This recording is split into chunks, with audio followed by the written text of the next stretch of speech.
So we are definitely starting to see some housing markets in Florida, Texas, Arizona, and maybe some other states, but those are the big ones, especially like in Austin or northern kind of Florida. We're starting to see a lot more inventory come on the market. Obviously, if you bought in Austin at the peak where interest rates were really low, there was no inventory, you probably overpaid for a house. Hopefully the good news is when you bought at that time, you locked in on a really low 30-year fixed rate, so you just don't care. But like places like Austin, I remember when I visited Austin, it was, I believe, last year, April, there was already like 8,000 plus homes in the market. Now I think there's 12,000. I think Austin has a city of 1 million. So it's definitely got a frothy amount of listings. So I'm hearing reports, 10, 15, 20% down from highs, the values. So you're going to experience pain. So obviously, if any market gets a lot of inventory, especially these high interest rates, a lot more options for home buyers, which is great. Sellers, do we feel bad for you? If you bought a home in Austin in 2018 and you didn't sell at the peak, are we supposed to feel bad for you? Are we crying? Like literally the price of the home, some of them went up like 50, 60, 70%, folks. So now they're down, now it's only 50%. So if you bought a home for $500,000 pre-COVID and it's worth $1 million and not 1.2, we don't feel so sorry for you. But for that home buyer, they're getting a better deal. But also think about it. They're not getting the deal that you got. They don't have the low rate. They don't have that fixed low payment. They're paying much higher price, much higher rate, much higher taxes. So those markets, we are starting to see, obviously, a lot more price reductions. We're starting to see a lot more inventory. And obviously, it's caution. But we have to know, guys, we have to stop and go. When the pandemic was happening and people were flocking to places like maybe Idaho, Arizona, Florida, and then parts of Texas, you have to realize that that is not normal. Interest rates being low is not normal. We all realize now that printing $10 trillion is not normal. Printing, giving out, handing out through rates, through gifts, through like payment, helicopter money to businesses, to whatever you want to say, that is not normal. And when we go through something not normal, this is what happens. When rates go too low, they got to go too high. When rates go too high, are they going to go back really low? And everybody's like, we're never going to see 3% rates. You're like, you're probably right. But if we're sitting here 2 years from now, we have 3% rates. What does that tell you? That fundamentally tells you that something is really, really broken. So nobody can sit here on planet Earth that has a brain and that can use it and tell me they would guarantee me 100% that we'll never see 3% rates, because you don't know what the future brings. You don't know if we have no landing, soft landing, hard landing. We don't know yet. As I continue to talk to more and more small business owners, small business owners that run a company, that pay their bills, that deal with customers, that deal with employees, that check their numbers, that feel the pain a lot more. I mean, I'm not talking to any small business owner that's out there going, man, it's great, I'm thriving. They're definitely noticing a decline in a lot of things. So they're noticing that obviously that consumer that was once showing up spending money coming out of COVID is definitely slowing down. They're noticing the cost of insurance and labor and goods and all that has skyrocketed for them. They understand it's much, much harder to run a business. So why does all this matter? What does this have to do with real estate? It has to do everything with real estate, because Mr. Jerome Powell, who had been sitting here waiting to cut rates, he is focused on what? Jobs first, inflation second, and then obviously the third thing he's going to start watching is the consumer. Because if jobs go, meaning unemployment goes from, let's say it went from 4 to 5, you lose 1%. So if you up 1%, so if you lose, there's 100, and let's just call it to round off, there's 158 million people. So 1% of that, there you go. 1 million plus people lose their job. That's a lot. That is going to affect things. That is going to shock things. The saying says people don't start freaking out until they realize somebody close to them lost their job. They're like, wait a minute. Bob, Karen, Tony, John, Jose, Juan, whatever, Mary, you lost your job. Wow. She had a good job. Wow. She was smart. Wow.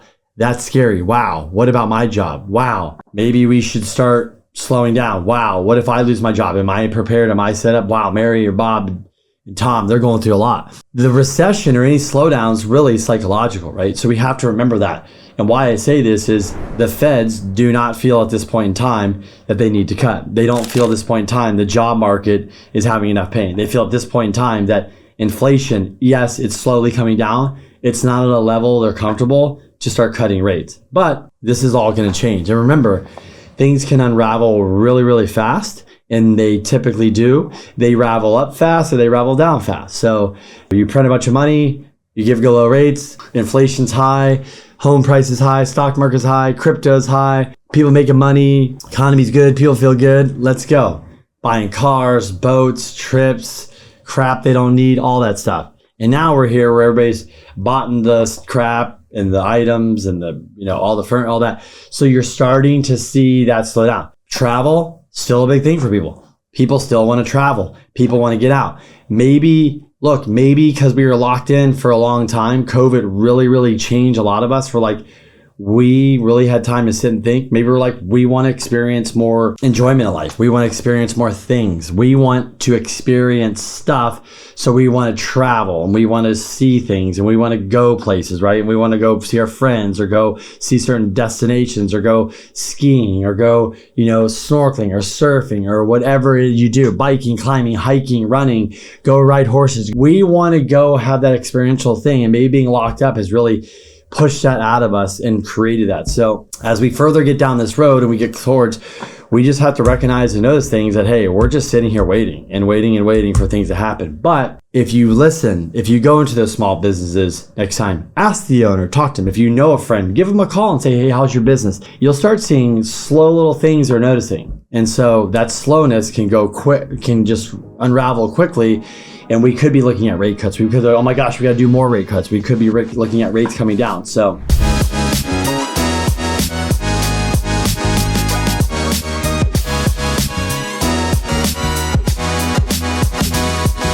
my name is Kenny Simpson. Welcome. Thanks for joining me. If this is your first time here, welcome. Sorry for my little rant, but I'm not sorry. You always get a little rant, a little what's going on, what I'm excited about, what I'm passionate about, what's going on kind of right now. And the focus that I get is everybody wants to know, if you're first time joining, is when I see people out and about, Kenny, rates. When are rates going to go down? Especially in real estate. Rates, because rates will help you get that refi done. Rates will help you get that purchase done. Rates will help you get that payment down. Rates will help you get that cash flow up. Rates will help the commercial market, the residential market, get more listings, right? More sales, get this thing going. Rates are literally what everybody wants to know. They think rates will cure all. I don't know if they're right. Welcome here. Appreciate you guys joining. Look, if you want to get more great information, you want to learn more about me, hit that subscribe button. Also, I'd appreciate if you share this with somebody. Hey, and tell me comments below. I'd love to hear comments. What you thinking, what you like most about this video, what you didn't like. If you have questions, comments, if you want me to talk about other things in other videos of topics, you might go, hey, Kenny, why don't you ever talk about this? Why don't you cover this? Or I have a question about this. Let me know in the comments below. If you've been here and you watch all my videos, I appreciate the support. Thank you so much. And if you don't know what I do, my name is Kenny Simpson. Like I mentioned, I'm a mortgage broker by choice. That means I chose to be a mortgage broker. So after doing this 20 years, you have to stop and think, well, somebody's been doing this 20 years. Why would they choose to be a mortgage broker? Well, I think we do the job better. I think we have better service, technology, rates, and product selection. And I just think we can do it better, faster, and cheaper. But that's just my opinion. I might be jaded. But what do I know? I've only done this 20 years, right? Helped over 5,000 customers, funded $1 billion of loans, and I'm here to help you. If you want to learn more about what else I've done in real estate, go check out my bio, a lot of stuff in there. But anyways, back to us here. And what do we get into next? If you're first time here, we always talk what's really important besides rates is what? If you're thinking inventory, you're right on. So let's dive into it. Let's see what we got going on for this week. How are we doing week over week? Is it getting better? Is it getting worse? We're hoping it's getting better because we're reaching that summer season where a lot of people move and a lot of people do stuff because if you have kids, they're out of school and you're like, if we're going to make a move, let's do it now, not while they're in school. It's a pain in the ass. So inventory growth, 13,593. And we went from 620,539 to 634,132. We are getting better. Let's compare that to other parts. Like, Kenny, what am I comparing this to? Okay. What if we were last year this time? Same week last year, inventory was 451 and it went to 460. What about the all-time low? Inventory all-time low in 2022. Remember we talked about Austin and other markets and why they went up. You have low rates, no inventory, and prices went high. Do you remember that? At this time of the year, there's 240,000 listings, and this is national, folks. I'm talking about national. This is not for one area. And then also, if you want to know, back in 2015, before the pandemic, before we were locked down, before things changed permanently, and we live in this new world after COVID, just kidding, 1,180,000 listings. So if you wonder, are we close? That was in 2015. That was not a peak of 2005 because there's much, much more. So we have much, much more ways to go. Anyways, want to talk about the inventory. That is it nationally. Let's take a look how we're doing locally. Locally, where do we land? We've got new listings at 662. Listings sold 371. Locally is in San Diego, if you know what I'm talking about. The SD, San Diego, as Ron Burgundy calls it. And all listings are 4,431. That's 4,431 listings. Folks, that is a terrible number because we have over 3 million people live in San Diego. We only have 4,400. Remember before I mentioned Austin has 12,000 listings and they have 1 million people? We don't even have that. We're 3 times less. That's why we have a problem here today. We always have an inventory problem, but now it's exposed and really bad. How are mortgage rates doing? We kind of, they're low, they went high, then they kind of came back down, then they went up a little bit. Now they're just kind of, the 10 years around 4.25. Interest rates are kind of chilling week over week. So last week to this week, it's kind of the same. It's nothing spectacular. It could be worse. It could be better. We're just dealing with the rates we have. So rates are in the 6s into the 7s. If you buy stuff down, maybe with the VA, FHA, you could be, maybe in the 5s. But this week, we have some huge economic news. And what else is going on this week? Before we get into data, let's get into some drama. Before we get into drama, let's talk about some fun stuff. How about we do that real quick? So if you guys aren't watching it, at nighttime, going home, showing my kids, because they haven't really, the last Olympics, well, I don't know what happened in the last Olympics. Did we get screwed because of COVID or whatever? I can't remember. Isn't that terrible? I think we did. Anyways, the pre-Olympics are on, Olympic trials are on, but the Olympics are coming in July, so that's going to be the big talk of town. That'll be really fun for summer. But there's something going on this week. Oh, you might have heard of it. There's this guy named Joe Biden, and there's this guy named Donald Trump, and they're having a debate. Just kidding. That's what's going to happen Thursday. It'll be very interesting to see what comes out of that debate, talking about economics, housing, budgeting, all that stuff. We'll definitely have some clips. We'll have some fun stuff. Maybe create some memes out of it. But we got to have some fun with this stuff because honestly, politically and what they do could influence the Fed, could influence the market. And obviously, we want to focus on real estate. And real estate's a big part of the market. And they do know that housing is kind of stuck because everybody's stuck in low rates. We got high rates. Inventory's stuck in a lot of places. And, it's just a big old mess. Rents went high. And so there's a lot of stuff to worry about. So I would hope for this week debate, we should hear, hopefully, maybe they'll talk about interest rates. They'll talk about inflation. They'll talk about maybe there'll be questions about how you're going to create more housing, how you're going to help first-time home buyers. Are you going to ban real estate investors from buying all these houses, which they don't, by the way. I know everybody's like, they buy all the houses. If you just looked at the data, you'd be like, no, they don't. That's like saying if you go into a Costco and you say, man, this one company comes in and buys all stuff at Costco, and then they come in, you're like, they buy like 2% of the stuff in Costco. How's 2% all of it? Oh yeah, it's true. It's not all the stuff. No, it's not. It's not really all the stuff. No, not at all. It's not even close. But anyways, so the debates this week, it'll be interesting to say what happens. Maybe a bunch of fluff and hype. But anyways, we're waiting for that. But other news, we got lots of Feds talking this week. We got new home sales. We got consumer confidence, GDP revision, pending home sales, personal income and spending, core PCE.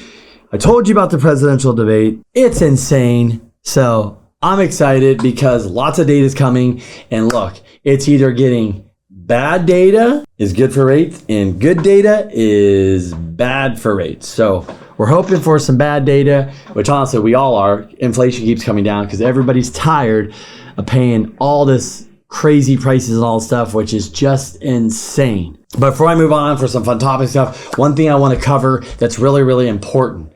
If you're a first-time home buyer, if you're buying a home, especially in a place like California, let me give you a huge piece of advice because this is becoming a big problem and an eye-opener for a lot of people. And it's causing people to actually close on houses late. Yep. Not even be able to get a house. But on top of that, not budgeting correctly for this one item that you have to have. And even if you paid cash for a house, you would want to have this item. And that, my friends, is homeowner insurance. So let's go through it. Homeowner insurance, like a typical house, I swear it used to be like $150 a month, $100 a month. Now it's going $200, $300 a month.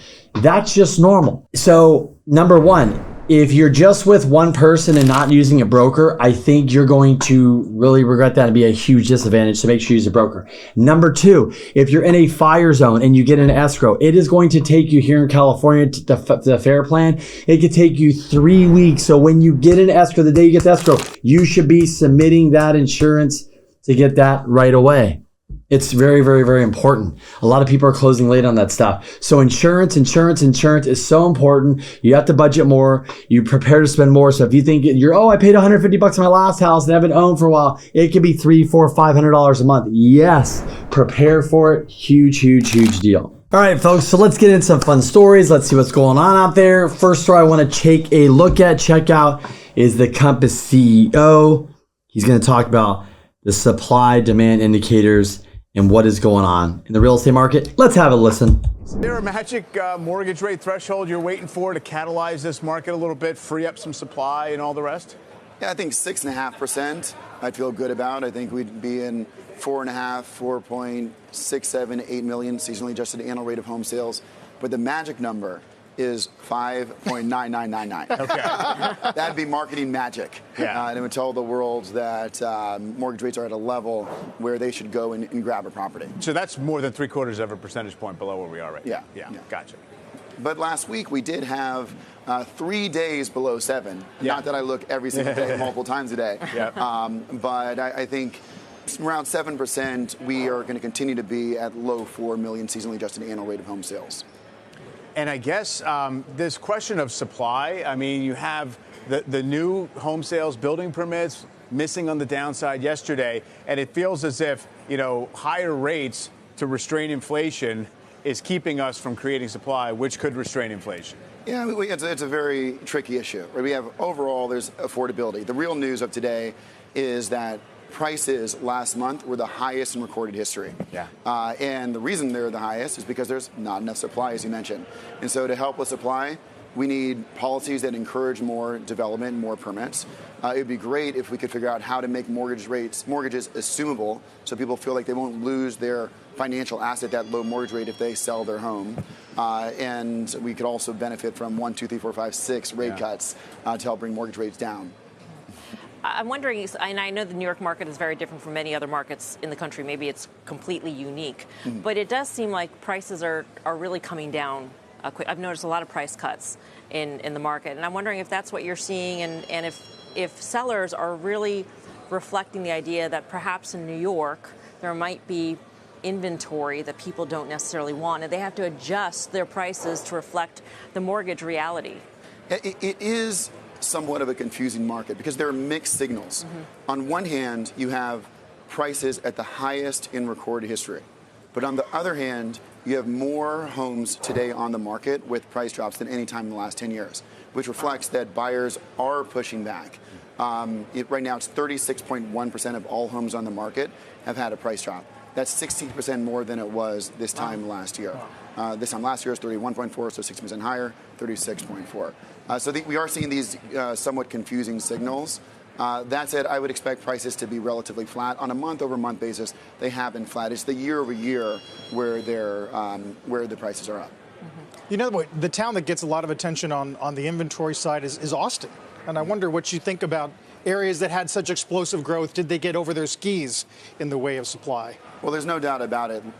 Austin last year had the negative impact of, as you say, getting over its skis, being somewhat overbuilt, and a lot of influx of people from across the country, particularly California, moving to Austin.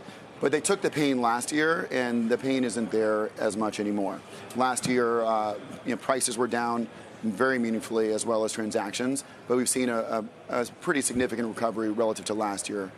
so far this year. When you think about MSAs that would be an echo of that this year, what comes to mind? I think Florida. Really? Yeah, Florida. You mentioned Jacksonville, we put on the screen. We're seeing more inventory being built up in Florida than any other market, and we're seeing more price drops in Florida than any other market. And so I think that's the market that may deal with the pain. Is it predominantly single family or multi as well? Single family, condos, both. Yeah, gotcha.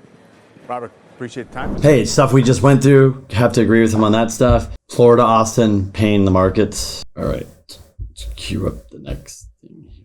But remember, typically every year, according to Logan, at a third, every year, 1/3 of the market does have price cuts. That is typical. So what we're seeing, maybe 36 is a little high, but typically 1/3, which is 1/3 would be 33%.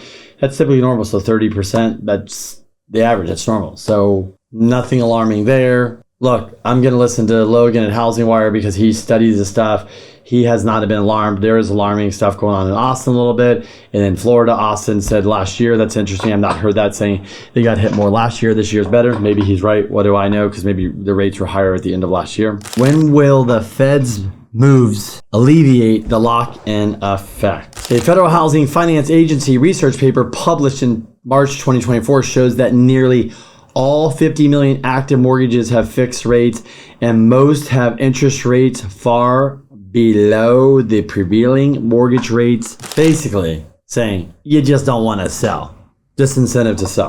The paper suggests that a home buyer with a 4% mortgage rate closer to the pandemic era levels 2 to 4% is more than 50% likely to sell with mortgage rates at 7% than if they were at 4%. Also, Wednesday, as expected, the Fed maintain its short-term policy rate, that's last year, between 5.5, 5.25. It also released estimates showing that most of its officials forecast only one rate cut this year, compared to a majority who were planning for a total of 3 cuts in March.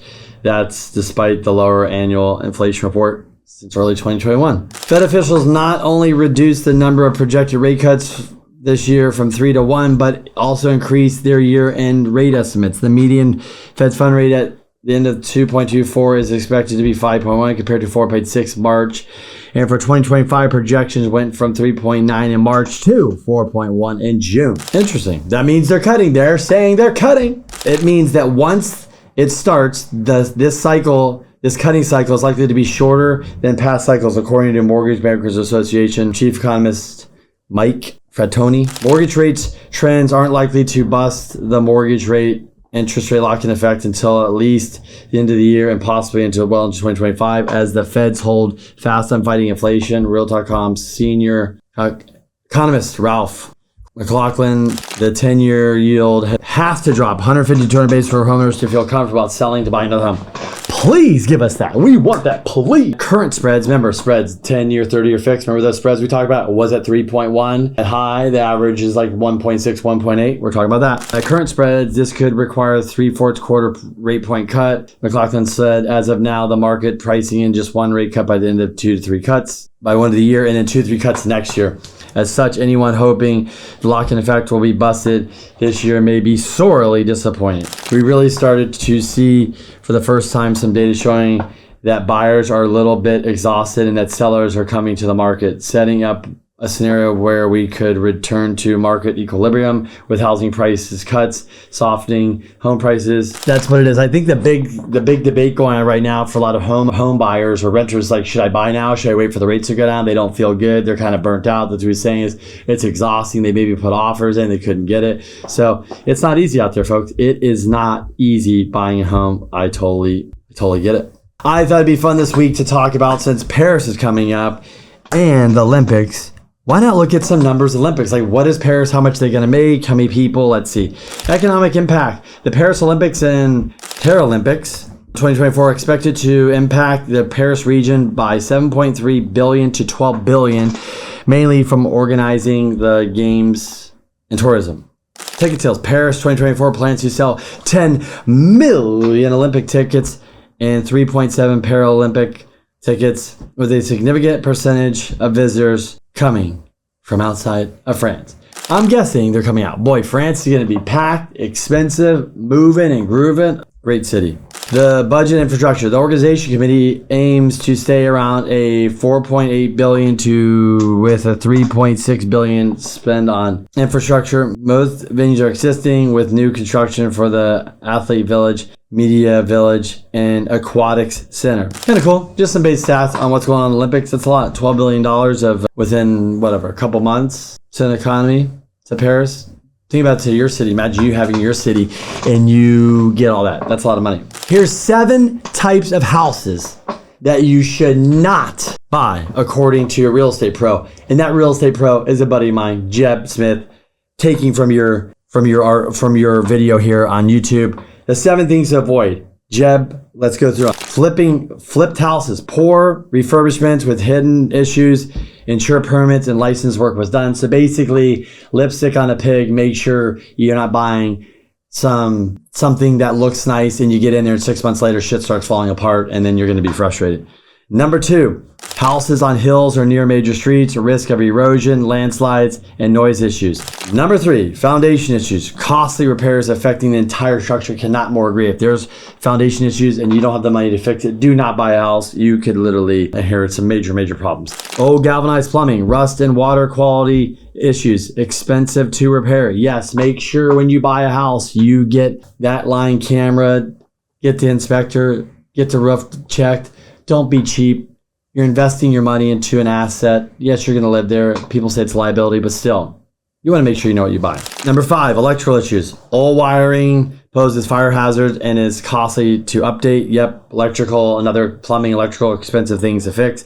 Mold, severe health risk, costly. It's just costly to fix, and then if you have water damage, if you buy a house, there's mold in the bathroom or the bedroom, and you're getting sick, it's just not good. So if you see mold in the house, you probably, if you're going to buy it and you love it, either get a credit to fix it yourself or have them go and get a handyman, a contractor, whoever, and fix the stuff correctly. And last but not least is roof issues. Expensive to replace, especially flat roofs with drainage problems. As we mentioned before, go get the home inspection, do it right, avoid these 7 things because you do not want to get stuck in a problem. These properties, when they have a lot of problems, flippers love them, and that's why they crush it and they'll sell it to you all fixed. Remember at the top, flipped houses, make sure it's done right. Home inspection and red flags. Always inspect to avoid costly surprises like structural issue, water damage. Beware of hidden problems that can turn a home into a money pit. Location matters. Check local schools, safety, business growth. Location affects home values and your quality of life. Insurance and permits. Ensure that you can get the home insurance. Remember we talked about earlier, insurance is expensive, it's tougher. Verify renovation permits and check warranties on major systems and appliances. Balanced decision, balanced location, affordability, and home condition. Older homes can be great, but make the informed choices outcome. They're great, but they can also be a money pit and be really frustrating. Last but not least, I want to leave you with 6 terrible pieces of money advice to ignore if you want to get rich. So you're supposed to ignore these, not follow these. So I want to make sure. Cash is king. You can time the market. You're wasting money by renting. Save for retirement. Money is evil. Avoid all debt. And remember, 6 terrible pieces of advice to ignore if you want to get rich. Because a lot of people, where you get your advice from matters. Who you work with matters. And make sure if you have questions, comments, suggestions, reach out to me or my team. Thanks so much for watching. Comment, like, subscribe. Give me some love. Share this with somebody. I appreciate you guys. Have a great week. And next week, I'll be getting this. This will be going out before July 4th. Enjoy the presidential debate. Soon we'll have the Olympics. And if you're living here in San Diego, enjoy the beautiful weather. And if you're living in other places that are east of us and it's 110 degrees, I feel sorry for you, but come visit us because 30 million of you do every year in San Diego. Thanks so much for watching. Have a good week.